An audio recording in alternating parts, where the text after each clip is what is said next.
Bonjour et bienvenue à tous. Nous commençons aujourd'hui la deuxième série de webinaires. Comme vous l'avez constaté durant les autres périodes, nous avons plutôt évoqué toutes les thématiques qui nous paraissaient importantes pour l'introduction de la formation des entraîneurs. Sur ce deuxième séminaire-là, nous allons plutôt parler de tout ce qui concerne l'entraînement, à proprement parler. Et aujourd'hui, le thème aujourd'hui, c'est le plan d'entraînement, le point de départ. Quand est-ce que réellement on rentre dans le vif du sujet pour parler vraiment d'entraînement? Alors, avant de commencer cela, nous allons prendre une citation de Brian Tracy qui dit que chaque minute que vous consacrez à la planification vous fait gagner 10 minutes d'exécution. Cela vous donne un retour sur l'énergie de 1000%. En réalité, ce que veut dire Brian Tracy, c'est que plus vous planifiez en amont, vous allez pouvoir, dans la mise en œuvre de votre entraînement, gagner du temps, gagner de l'énergie, gagner en exécution, gagner aussi en explication, parce que déjà, vous avez se préparer cela en amont. Il y a aussi souvent, on disait, celui qui ne se prépare pas va sûrement dans l'inconnu. Et le fait de pouvoir planifier en amont nos séances nous permet justement d'être le mieux préparé pour pouvoir mettre en œuvre nos séances. Donc, en rejoignant Brian Tracy, cela nous fait gagner plus de 1000% en termes d'énergie.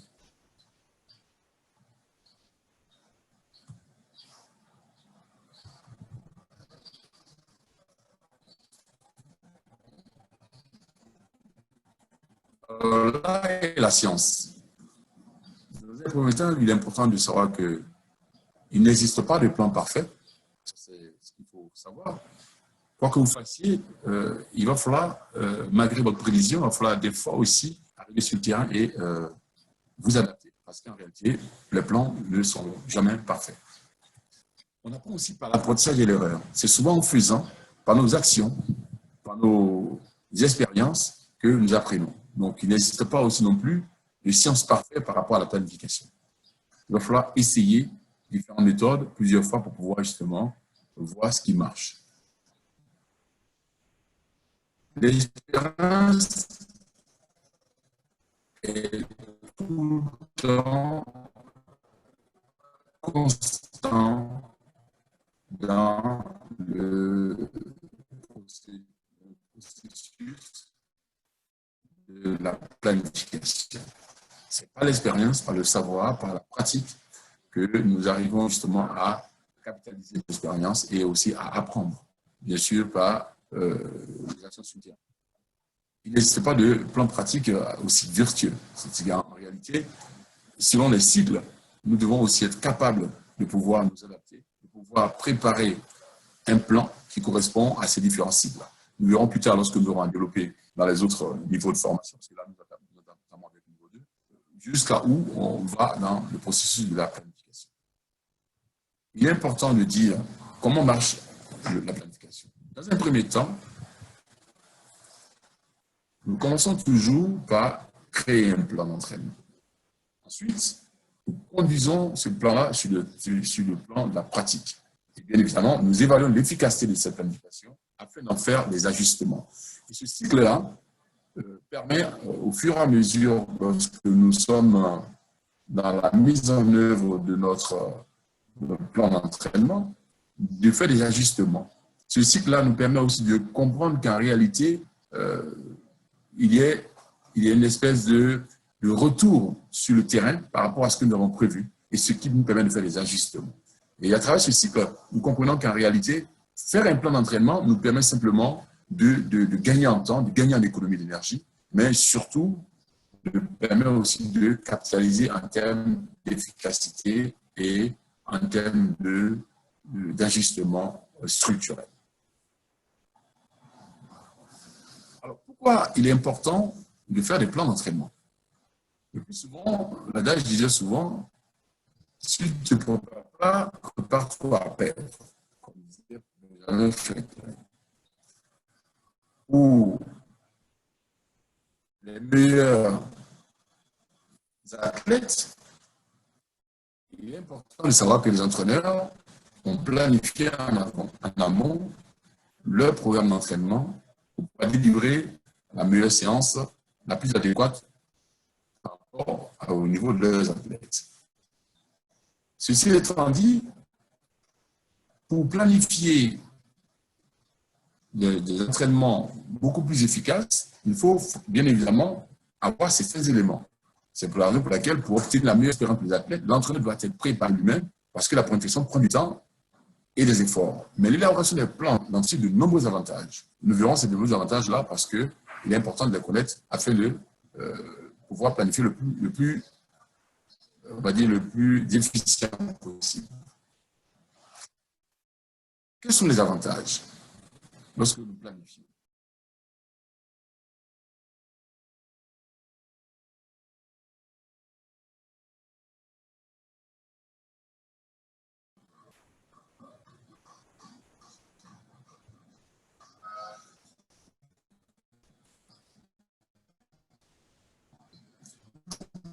Revenons aux avantages de la planification. Lorsque nous planifions, cela nous permet d'impliquer de façon active les lutteurs, de faire en sorte que ces derniers soient vraiment le cœur de notre planification. D'abord, cela nous permet également d'enseigner la compétence que nous voulons transmettre de façon progressive, avec des étapes bien précises, et cela permet d'avoir une progression de l'athlète de façon harmonieuse. En d'autres termes, le rythme de la formation ou de l'entraînement peut être ajusté et maximisé pour un meilleur apprentissage.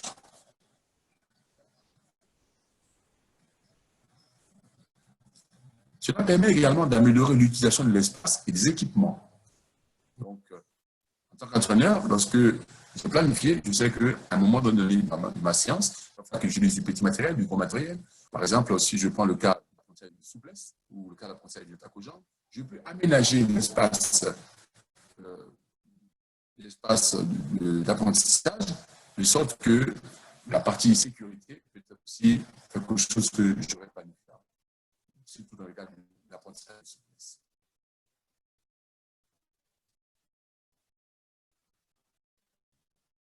Cela permet aussi quand même de minimiser les problèmes de discipline, parce qu'on a le temps de se concentrer sur ce qu'il y a à faire. Et en tant que coach, cela nous permet aussi de gagner en confiance lorsque nous planifions, parce que nous savons où nous allons. Et ça, c'est vraiment quelque chose de fondamental. Donc, les facteurs à considérer lorsque nous parlons de planification. D'abord, la règle du sport. Ensuite, le niveau des participants. Ensuite, le nombre des participants. Les objectifs de la série.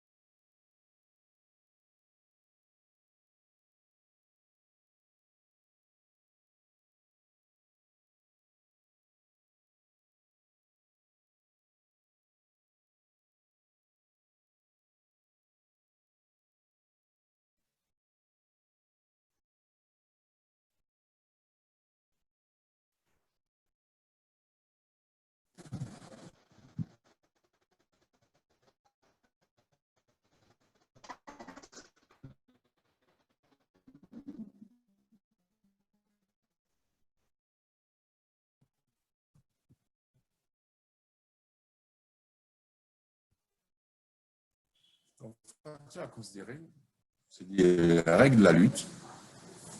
Quelles sont les règles? S'agit-il de la lutte gréco-romaine, de la lutte libre ou de la lutte féminine? Ensuite, le niveau des pratiquants. S'agit-il des pratiquants débutants, des confirmés ou des experts? Le nombre de pratiquants. Évidemment, nous ne ferons pas la même séance si nous avons face à nous 10 lutteurs ou si on a face à nous une cinquantaine de lutteurs. Surtout que par rapport à l'aménagement de l'espace et à l'utilisation de l'espace, le nombre de lutteurs impliqués dans l'activité va fortement influencer la manière dont nous avons programmé notre séance. Ensuite, l'objectif de chaque activité. Ça utilise de l'outil d'apprentissage technique, par exemple dans le cadre de l'attaque aux jambes, ou ça utilise l'apprentissage d'une technique au sol, dans le cadre d'une ceinture de côté, ou ça utilise également si nous avons prévu de faire une séance de préparation physique. Et quel est l'objectif de cette préparation physique? Est-il dans l'optique de préparer la résistance des lutteurs, de préparer la capacité aérobie ou la capacité lactique de nos lutteurs? Et quel type d'activité nous avons prévu? S'agit-il d'un circuit training? S'agit-il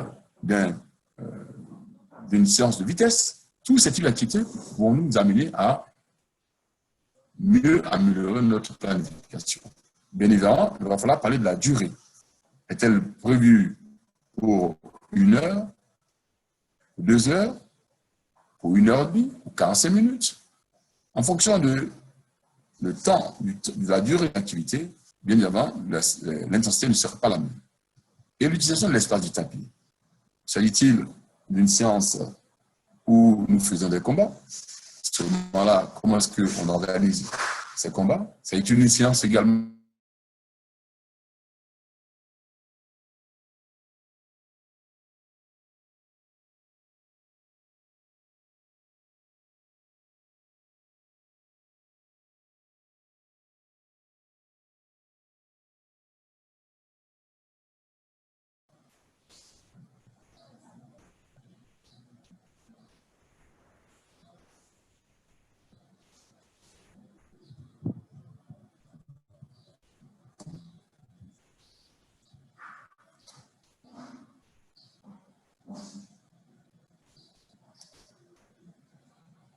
Alors, j'ai envie de dire à Belkacem Trail que je suis désolé parce qu'en ce moment, il y a un problème de connexion. Donc, évidemment, il va falloir faire avec parce que c'est ainsi va la vie. Alors, nous allons parler de l'utilisation de l'espace du tapis. Les problèmes de sécurité supplémentaires, lorsque vous avez 10 lutteurs, vous n'amenez pas l'espace de la même façon si vous avez une cinquantaine de lutteurs. En ce moment-là, des fois, vous ne fonctionnez pas vague parce que c'est plus sécurisant de pouvoir travailler de cette façon-là, ou vous fonctionnez par groupe de niveau, c'est encore plus sécurisé. Donc, sur ce cycle-là, nous devons considérer tous ces facteurs-là pour pouvoir planifier notre séance d'entraînement.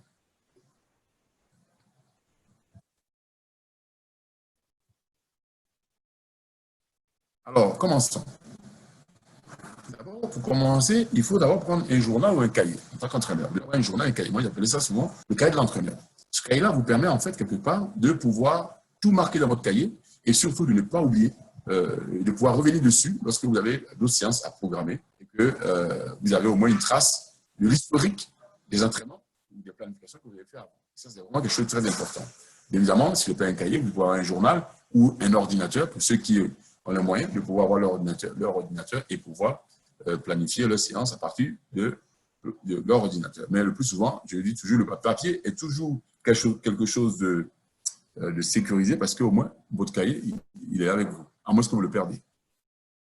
Alors, il faut aussi prendre des notes. C'est important.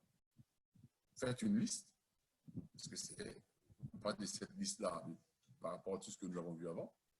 Ensuite, s'il s'agit de technique, quelle technique vous allez faire? Aujourd'hui, avec les masters FIDA, il est très facile de pouvoir avoir une panoplie de techniques. Et puis aujourd'hui, grâce à la United Wrestling Academy, tout est en ligne. Vous pouvez évidemment recueillir toutes ces techniques en ligne et préparer votre séance de façon adéquate. Et si, premier pas en lutte, c'est aussi important. Tout cela est disponible sur la plateforme de l'Académie. Les idées que vous avez pour l'entraînement, que vous faites de l'entraînement, c'est important aussi. Il faut aussi utiliser les ressources disponibles. Donc, comme je disais, la United Wrestling Academy fournit autant de ressources disponibles pour pouvoir vous aider dans votre planification. Bien sûr, il y a les livres qui restent aussi disponibles. Et grâce à la nouvelle technologie, nous avons aussi YouTube qui est aussi important qu'on peut utiliser pour pouvoir planifier. En d'autres termes, vous disposez d'autant de ressources pour pouvoir orchestrer votre planification. Alors, il faut poser la question, cela correspond-il à votre programme? Parce que c'est important, malgré toutes les ressources disponibles, il faut que votre programme soit adapté et votre plan soit adapté à vos lutteurs, parce que c'est pour eux que vous faites la planification.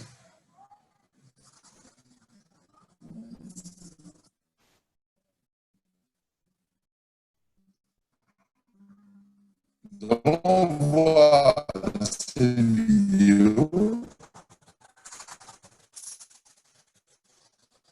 Bien sûr, comme les différences sont disponibles, nous allons voir dans cette vidéo quelques exercices que l'entraîneur euh, va développer pour les premiers pas.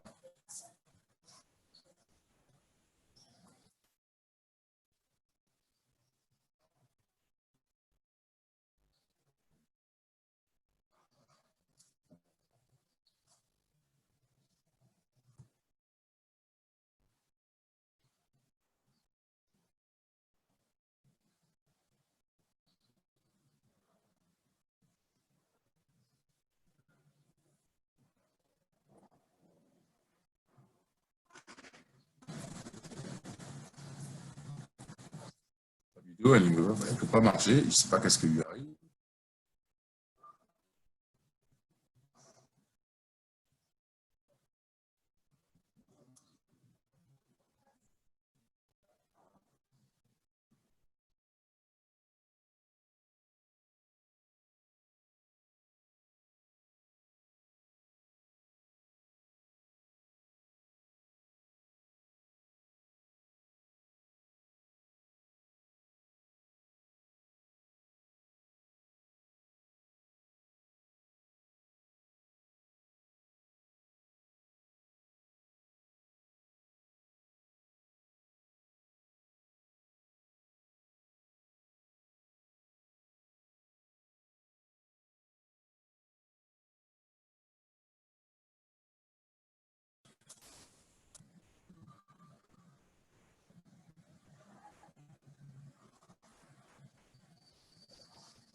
Le temps que ça charge.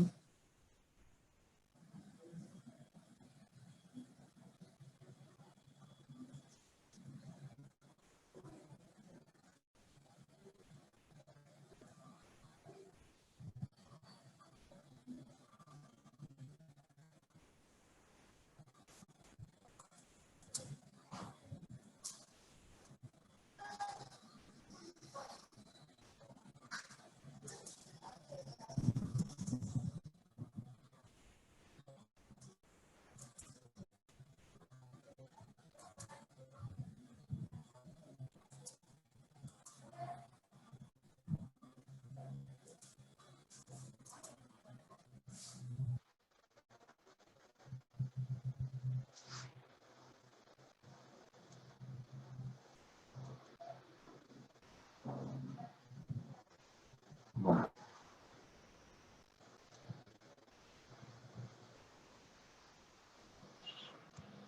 Alors,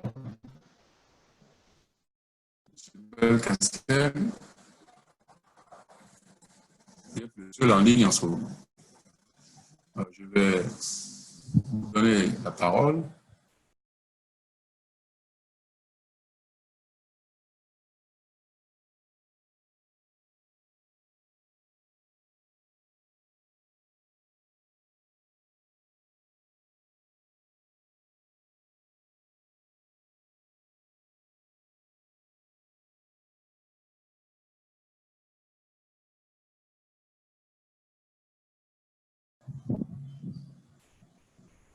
Alors, bonjour Belkacem. Je ne sais pas si tu arrives à réactiver ton micro.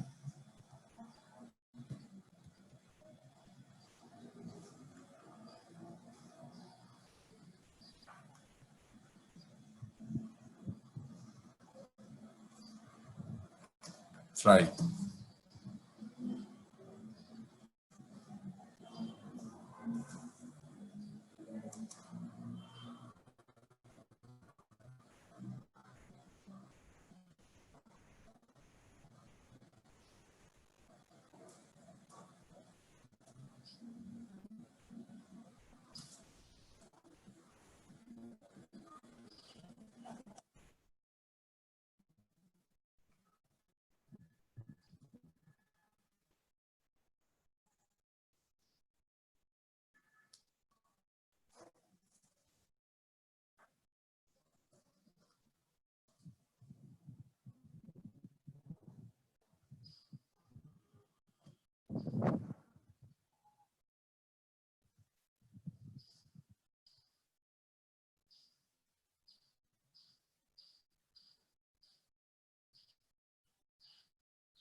Voilà, nous sommes au terme de notre séminaire. Nous allons demander si vous avez des questions par rapport à ce qu'il a dit, que nous puissions au moins vous répondre correctement.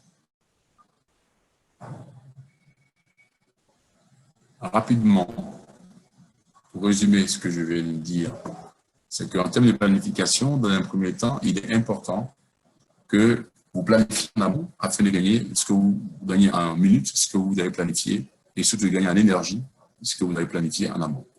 Il est aussi important de connaître le cycle, car il n'existe pas de plan parfait. Mais ce qui est important, c'est de créer un plan d'entraînement, de conduire la pratique, ensuite d'évaluer l'efficacité de l'entraînement pour en faire des ajustements pour atteindre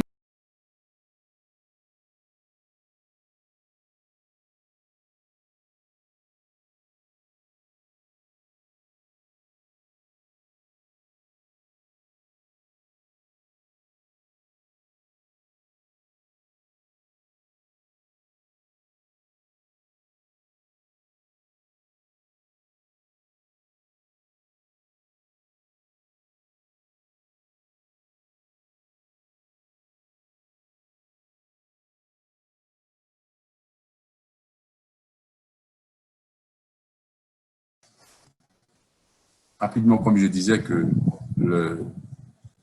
l'entraînement, il n'existe pas de planification parfaite et qu'on apprenait sur par essai et erreur. Et que le plus important, c'est aussi important de planifier parce que cela permet d'obtenir la meilleure expérience pour les athlètes. Et aussi, ça donne aussi une certaine confiance en l'entraîneur lorsqu'il est en pleine activité. Les avantages, c'est que les lutteurs sont plus impliqués activement.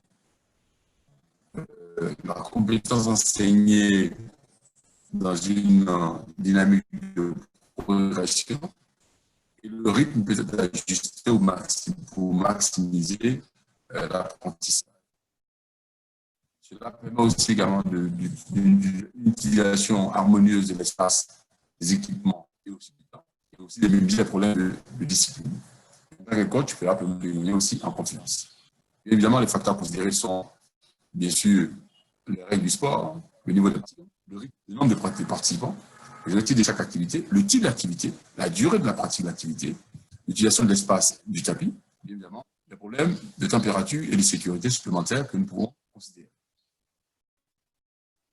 Et pour commencer, nous avons évoqué le fait qu'il est important d'avoir un cahier entraîneur, de prendre des notes, de faire une liste aussi, de pouvoir avoir aussi une panoplie de techniques et des exercices de premier pas, avoir aussi une certaine idée de l'entraînement, d'utiliser les ressources disponibles sur Networking Academy et également YouTube qui aussi présente aussi des avantages à ce niveau-là et commencer par les premiers pas. Et dans la vidéo que nous avons, Internet et Ramet, c'est un entraîneur qui parle des premiers pas pour pouvoir justement apprendre la lutte grâce à des exercices bien orchestrés, bien organisés, cela en amont. Donc, planifier rigoureusement.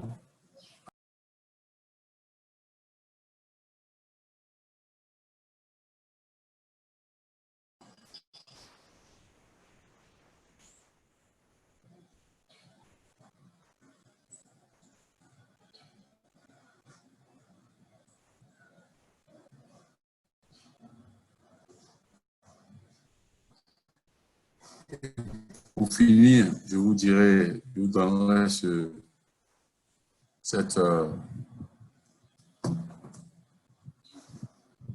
cette conclusion en vous disant que l'espoir n'est pas une stratégie, mais pour pouvoir aller de l'avant, il est important de planifier.